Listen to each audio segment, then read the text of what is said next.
Hi, here's Colleen and Doug again with Local Water Well Pros, and we are here to answer another water well drilling question. And the question for today, Doug, is how do you choose the right estimate? That Okay. is something that seems to confuse a lot of us. Me too. Sure. Whatever you do, don't go off price alone. Just use price to help, say you have a couple of estimates, use those estimates to determine your budget, okay? And that's all you can do. Don't use it to pick your contractor. What I'm saying is pick your contractor, not your estimate. So pick somebody that you trust. Have they taken the time to answer your questions, determine your needs, that sort of thing. Now, the way we do things is we build you a well that's going to last as long as possible, okay? So we use high-end quality materials, and that's the number one thing. And of course, well construction with our drillers that are, have 20 plus years experience on average. So how do you pick the right estimate? Pick your contractor, don't pick price, okay? That's it. Because if a well, say, for example, an estimate was 10% cheaper, Mm-hmm. are they cutting corners on quality materials? So if your well lasts you 15 years and you saved yourself 5% or 10%, or if your well lasts you twice as long, where's the value in that? Okay, use quality materials and quality construction. The other thing you have to think about is, well, the number one thing you need to think about is if you trust this person, they're more inclined to build you a well that's going to minimize risk of contamination. They're not going to take shortcuts. They're going to make that their number one priority. Okay. Right. So things like It's surface true. seals. A lot of times an estimate will say, 18-foot surface seal. So a surface seal, what it is an impermeable layer around the outside of your casing to minimize risk of contamination. So water going up against your casing, wicking down and running down your casing into the aquifer, into your drinking water. Okay. So you want that nice and thick. So a lot of times an estimate, they won't put it in detail. They'll say surface seal, 20-foot deep surface seal. Well, that's probably a 1-inch surface seal, okay? 1-inch surface seal, when you go to make a seal, if it's only 1 inch of space, you can't get your impermeable material, which is a bentonite clay, you can't get it all the way down 20 feet. It's probably going to stop at 5 feet, okay? It does nothing. If you have a 2-inch or a 3-inch surface seal, it's going to make it down to the bottom next to your casing. It's going to make it all the way down. You're going to have a true 20-foot surface seal, okay? So if you trust this person that you're speaking with, they've tried to determine what your needs actually are instead of just saying this is what it's going to cost, and they're coming in cheap using poor materials. If you trust that person, more than likely they're going to use quality, high-end materials, try to make your well last, and they're thinking about your family's safety, right? Right.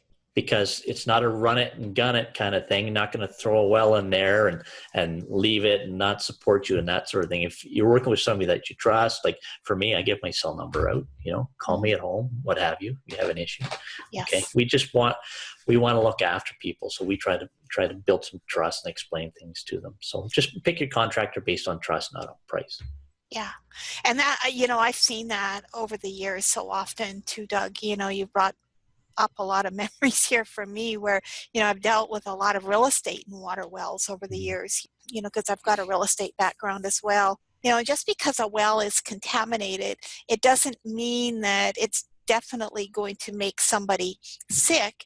It just means that the possibility is certainly there. The potential of illness or disease-causing bacteria can enter a well. Those casings to me are the most important thing. And as you mentioned once before, everything is fine in the summertime. If a well is drilled in the summer, there's often not a problem, but sometimes the water will turn when the heavy rains come. All of a sudden we get that telephone call and my well is this or my well is dirty. We'll go out and take a look, and what I've often done is I draw that well down so that we're drawing the static down below where the casing meets the bedrock. Mm-hmm. And, I put a pipe down there and I listen, you can hear that water pouring in. Yeah. Have you ever heard that? Oh yeah, you can, in bedrock wells, you can see that especially. So, we've cambered, I've drilled in some areas with very difficult drilling conditions, and the hydrogeologist wants to map and see where these large fractures are. So they'll go down and sometimes right just below the shoe of the casing. I mean, this is hard competent bedrock, so this isn't surface water, and these are wells with 400 and 500 feet of casing. But you can go down there and if the static is quite low, you can go in there with a camera and see it coming in. You can see it squirting in, right? It's not just trickling, it's coming in pretty good. Yes. And I've seen it as well on wells that competitors have drilled where either the casings come apart or they haven't set enough casing, and you can see it. Yes. You can see it coming in. Now, if that's 20 feet down, if they only set 20 feet of casing, if that's 20 feet down, then anything on the surface is washing into your well. Yes. Right? It can be from fuel, pesticide, fertilizers, septic, your neighbor's septic. I mean, dog kennel. I was in a situation one year where we had that going on, and across the neighbor's field, I discovered that was their barnyard burial ground for the last 20 years, and the field was full of dead animals. So I had to take action immediately on situations like that. So it's not necessarily what it appears when we're finished a well. Everybody just sees that pipe, sticking out of the ground, right, Doug? And there's so much more that goes to it. If you have a casing, or if you've got a problem, or the casing is leaking, or if the casing is of low quality and it corrodes and eventually there's some holes on the casing, that's possible as well, right, Doug? Oh, yeah. That's typically, if the well, back in the day, they used the steel was pretty good. It was made in North America, and the wells were installed 40, 50 years ago, right? And some of those wells are kicking, but pretty much every time what it is it ends up corroding. They're in an area that has very soft water, and the water quality is very good, so that casing has lasted quite a long time. But you can look down there, you can tell too, even on the surface, you can tell because it'll be flaking off in chunks, and wait till it's down in the ground where it's wet all the time. When water enters a well from the top of the well, say your well is 200 or 300 feet deep, and say, your driller hit water at maybe 250 feet or whatever, and there's a few fractures going all the way down. Some of them might be producing water, and that may be the total of that water that makes up the total yield of the well. Well, all of a sudden, if you have a lot of water entering from the top of the well, the weight in the column is holding back the good water from entering, and it almost is a reverse well. So the hydrostatic pressure will stop that lower water from the top.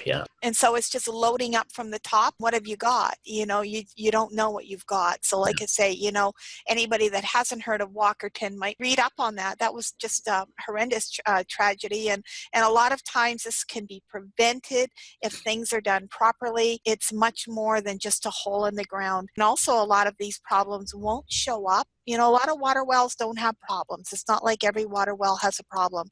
That would not be correct.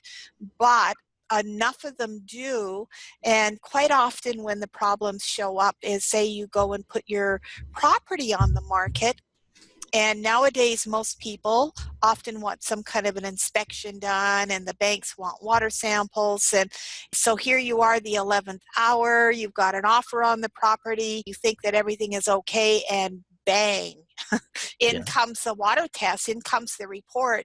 That's where things really can become a bit of a problem. Great, Doug. Well, thank you very much for that information. And so we can learn more about choosing the right estimate. If you want an estimate, if you're on Vancouver Island, VancouverIslandWellDrilling.com, or if you're in the Fraser Valley, FraserValleyWellDrilling.com. We service all the Gulf Air Islands as well. We've got kind of drillers everywhere. Doug, thank you. We look forward to future questions with you.